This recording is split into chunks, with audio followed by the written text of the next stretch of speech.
नमस्कार. मी अलकनंदा दुर्गे आपल्या सगळ्यांचं माझ्या चॅनलवर मनपूर्वक स्वागत करत आहे. इथे आपण ऐकणार आहोत श्रीमद वाल्मिकी रामायण बालकांड, अगदी साध्या आणि सोप्या भाषेमध्ये. ही रामायणाची कथा आहे. सर्ग 48. त्यापूर्वी ओम नमो रामा ओम ह्या मंत्राचा जाप करूया. तुम्ही पण माझ्याबरोबर करा. ओम नमो रामा ओम.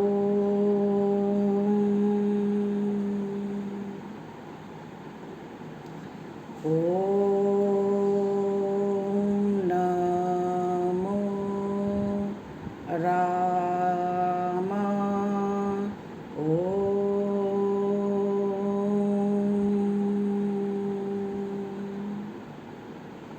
ओम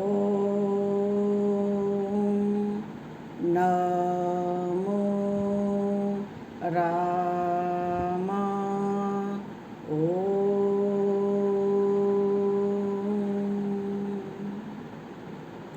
सुरू करूया. सर्ग 48. अहिल्येला श्राप. परस्परांचे कुशल विचारल्यानंतर सुमती महामुनी विश्वामित्राला म्हणाले, मुने, आपले कल्याण असो. हे 2 कुमार देवाप्रमाणे पराक्रमी वाटतात. ह्यांचे बोलणे चालणे हत्ती व सिंहासारखे आहे. ते व्याघ्र आणि वृषभाप्रमाणे शोभतात. त्यांचे नेत्र कमलपत्राप्रमाणे विशाल आहेत. हे भाता, धनुष्य आणि खडगधारी आहे.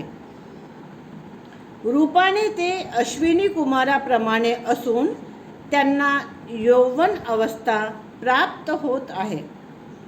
त्यांना पाहून दैवयोगाने देवलोकातूनच देवच पृथ्वीवर आले आहे असे वाटते. ती मुलाची कोणाची मुले आहेत?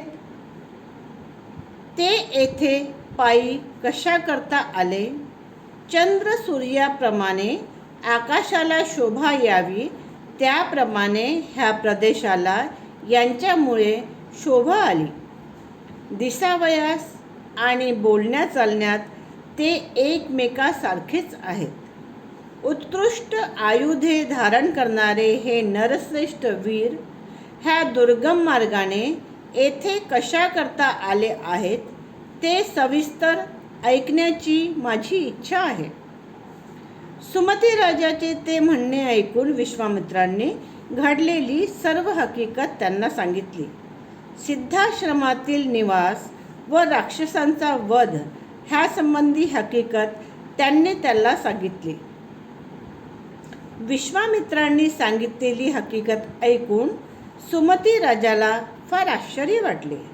अत्यंत आदरणीय पाहुणे म्हणून त्याने त्या 2 महाबलवान दशरथ पुत्राचा आदर सत्कार केला. सुमतीने केलेल्या त्या उत्तम सत्काराचा स्वीकार करून ते रघुवंशी कुमार 1 रात्र तेथे राहिले आणि नंतर मिथिलेला गेले. जनकाची ती सुंदर नगरी पाहून सर्व मुनींनी मिथिलेची फार उत्तम म्हणून प्रशंसा केली. मिथिलेच्या उपवनात एक जुना निर्जन परंतु रमणीय आश्रम पाहून रामाने मुनिवर विश्वामित्रांना विचारले, भगवन, आश्रमासारखे दिसणारे हे स्थान मुनी विरहित कसे? पूर्वी हा कोणाचा आश्रम होता ते ऐकण्याची माझी इच्छा आहे. रामाचा तो प्रश्न ऐकून महातेजस्वी वाक्यविशारद महामुनी रामाला म्हणाले, राघवा, ज्या महात्म्यांचा हा आश्रम आहे आणि ज्याने रागाने श्राप दिला होता त्याच्याबद्दल मी तुला सर्व सांगतो. ऐक. नरश्रेष्ठा, पूर्वी हा महात्मा गौतमांचा दिव्य आश्रम होता. देवसुद्धा त्या आश्रमाची फार प्रशंसा करीत असत. महायशस्वी राजपुत्रा, गौतम आपली पत्नी अहिल्या हिच्यासह येथे अनेक वर्ष तपश्चर्या करीत होते. एकदा गौतम आश्रमात नाहीत असे खात्री करून शचीपती सहस्त्राक्ष इंद्र गौतम ऋषींचा वेश धारण करून तेथे आले व अहिल्याला म्हणाला, सुसमाहित सुंदरी, रतीची इच्छा करणारे पुरुष ऋतुकाळाची वाट पाहत नाहीत. सुमधे, तुझ्याबरोबर समागम करण्याची माझी इच्छा आहे. रघुनंदना, मुनिवेश धारण केलेल्या इंद्राला तिने ओळखले, पण देवराज इंद्राबद्दल कुतूहल वाटूनही त्या दुर्बुद्ध स्त्रीने त्याच्या म्हणण्याला संमती दिली. नंतर इंद्रावर संतुष्ट होऊन ती म्हणाली, सुरश्रेष्ठा, आपल्या समागमाने मी कृतार्थ झाली आहे. प्रभो, आपण येथून लवकर जा आणि आपले व माझे गौतमापासून रक्षण करा. इंद्र हसून अहिल्याला म्हणाला, सुश्रोणी, मी सुद्धा संतुष्ट झालो आहे. मी जसा आलो तसा निघून जाईल. अहिल्याशी समागम करून इंद्र जेव्हा आश्रमातून बाहेर पडला तेव्हा गौतम येथील ह्या शंकेने घाबरून पळू लागला. तितक्यात त्याला आश्रमात प्रवेश करणारे देव दानवांनाही भारी असलेले तपोबल संपन्न तीर्थोदकाने ओले झालेले प्रज्वलित अग्निप्रमाणे तेजस्वी हाती समिधा व दर्भ घेतलेले महामुनी दिसले. गौतमांना पाहताच भीतीने इंद्राचा थरकाप उडाला. त्याचा चेहरा विषण्ण झाला.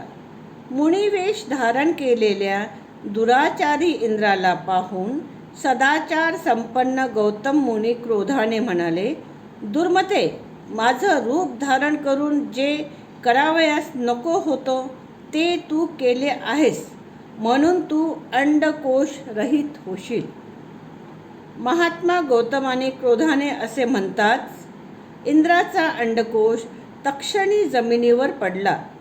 इंद्राला तसा श्राप देऊन गौतमाने पत्नीला सुद्धा श्राप दिला की, दुराचारिणी, तू येथे हजारो वर्षे वायुभक्षण करून निराहार कष्ट सहन करीत भस्माच्या राशीत पडून राहशील. सर्व प्राणीमात्रांना अदृश्य होऊन तू इथे राहशील.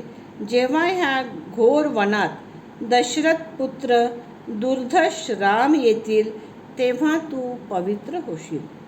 त्याचा अतिथी सत्कार केल्यानंतर लोभ मोहविरहित होऊन व आपले पूर्ण शरीर धारण करून तू माझ्याजवळ येशील.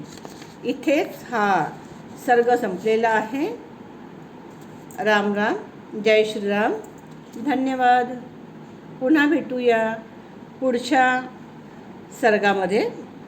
जर तुम्हाला हा सर्ग आवडला असेल तर तुम्ही ह्या व्हिडिओला लाईक, सबस्क्राईब आणि शेअर करा. पुन्हा भेटूया पुढच्या भागात. थँक्यू.